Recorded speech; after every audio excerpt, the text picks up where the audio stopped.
Di sebuah gang kecil di Surabaya, ada sebuah rumah yang menjadi saksi bisu lahirnya tiga ideologi besar yang akan membentuk wajah Indonesia. Inilah kisah tentang tiga sahabat, tiga murid dari seorang guru besar, yang pada akhirnya menempuh jalan yang saling bertentangan. Selamat datang di kisah Rumah Paneleh.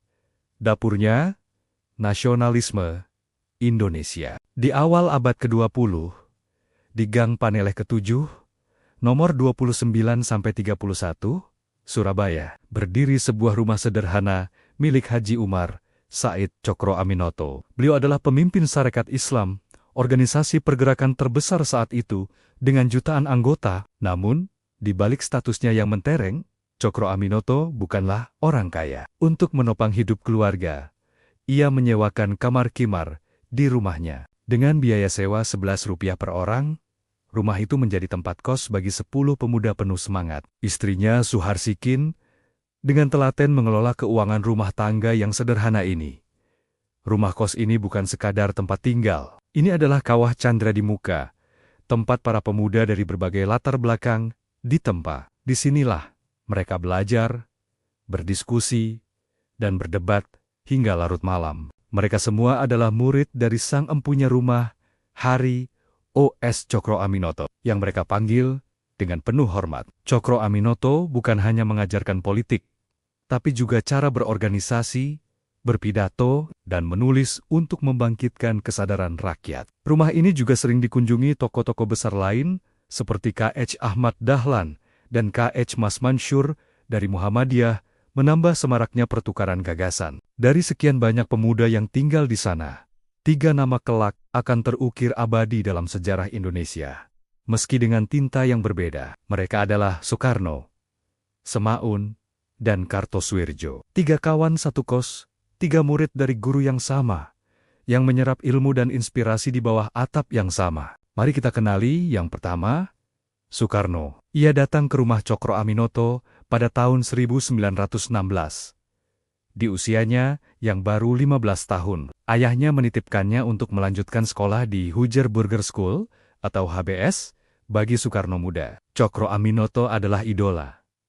Ia terpukau oleh pidato-pidato Cokro yang membakar semangat. Di rumah inilah Soekarno belajar bahwa politik adalah alat untuk mencapai kesejahteraan rakyat. Ia mengamati bagaimana Cokro mengorganisir massa dan menggunakan media massa, seperti koran Oetosan Hindia, sebagai corong perjuangan. Soekarno bahkan sesekali menulis artikel untuk koran itu dengan nama samaran Bima, dan sering berlatih menirukan gaya pidato idolanya di depan cermin. Pengalaman di rumah Paneleh inilah yang menjadi fondasi bagi Soekarno untuk kelak mendirikan Partai Nasional Indonesia dan menjadi proklamator serta presiden pertama Republik Indonesia, bapak bangsa yang berideologi nasionalis. Kemudian, ada Sekar Maji Marijan Kartosuwirjo. Ia mulai tertarik pada pergerakan saat bersekolah kedokteran di Surabaya pada ke-1923. Kegemarannya membaca buku-buku beraliran kiri dan sosialisme milik pamannya, Mas Marco Kartodikromo, seorang aktivis Sarekat Islam Merah, membuka wawasannya. Ia kemudian bergabung dengan Yang Java dan Yang Islamiyeten Bonn. Sama seperti Soekarno, Kartosuwirjo sangat mengagumi Cokro Aminoto. Ia melamar menjadi murid dan tinggal di rumah Paneleh. Untuk membayar biaya kos, ia bekerja di surat kabar milik Cokro, Fajar Asia. Kecerdasan dan ketekunannya membuat Cokro Aminoto mengangkatnya menjadi sekretaris pribadi. Tulisan-tulisan Kartosuwirjo sangat tajam dan radikal, sering mengkritik bangsawan Jawa yang pro-Belanda dan juga kaum nasionalis. Ia setia mendampingi Cokro Aminoto hingga tahun ke-1929. Namun, seiring berjalannya waktu, kekecewaannya terhadap pemerintah Republik Indonesia pasca kemerdekaan semakin memuncak. Kekecewaan ini mendorongnya untuk memproklamasikan negara Islam Indonesia pada 7 Agustus tahun 1949, sebuah jalan perjuangan yang membawanya pada pemberontakan di Atauti. Sebuah ironi tragis dalam sejarah. Perjuangan Kartosuwirjo harus berakhir di ujung pena teman satu kosnya, Soekarno, yang saat itu telah menjadi Presiden, menandatangani surat perintah eksekusi mati untuk Kartosuwirjo pada bulan September tahun 1962.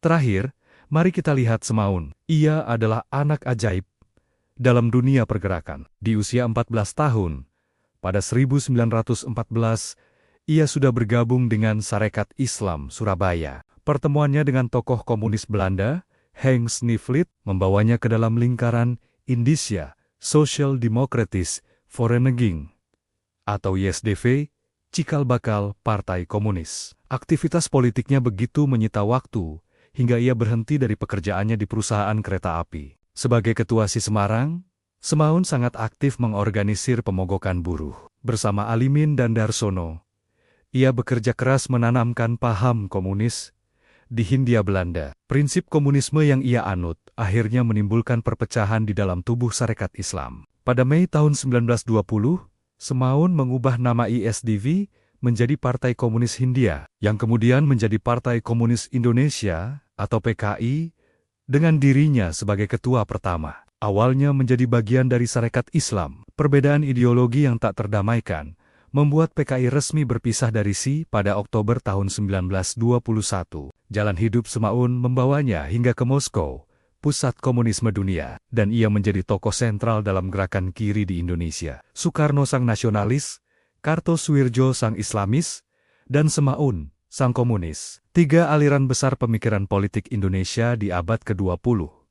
Siapa sangka, benih dari ketiga ideologi ini tumbuh dan disemai di tempat yang sama, di bawah bimbingan guru yang sama. Rumah kos Hari O.S. Cokro Aminoto di Gang Paneleh adalah bukti nyata betapa kayanya spektrum pemikiran para pendiri bangsa. Di sana, mereka adalah kawan, saudara seperguruan yang berbagi mimpi tentang Indonesia yang merdeka. Namun takdir membawa mereka pada jalan yang berbeda, bahkan saling berhadapan dalam pertarungan ideologi yang sengit. Kisah mereka adalah cerminan dari kompleksitas sejarah Indonesia, sebuah narasi tentang persahabatan, perpisahan, dan perjuangan yang membentuk negara ini. Sebuah pelajaran bahwa dari satu sumber inspirasi bisa lahir berbagai macam interpretasi tentang jalan menuju cita-cita. Terima kasih sudah menyimak kisah ini. Jangan lupa untuk like, komen, dan subscribe agar tidak ketinggalan cerita-cerita sejarah menarik lainnya. Sampai jumpa.